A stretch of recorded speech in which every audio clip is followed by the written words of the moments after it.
ganda nung ating tanim na choy sam. Parang pechay din siya na may pagka tawag doon, bok choy ang itsura. So ayan ang ganda.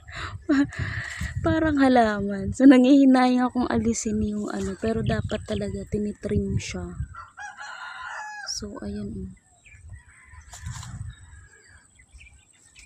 Nakailang trim na ako sa kanya. Tapos ngayon, napansin ko yung mga flower pala. Ayan o. Nagkakaroon siya ng laman sa loob. I mean, yung parang mga buto. Siguro ito rin yung pampunla. Kaya nakakahinayang siyang itrim, alisin yung flower.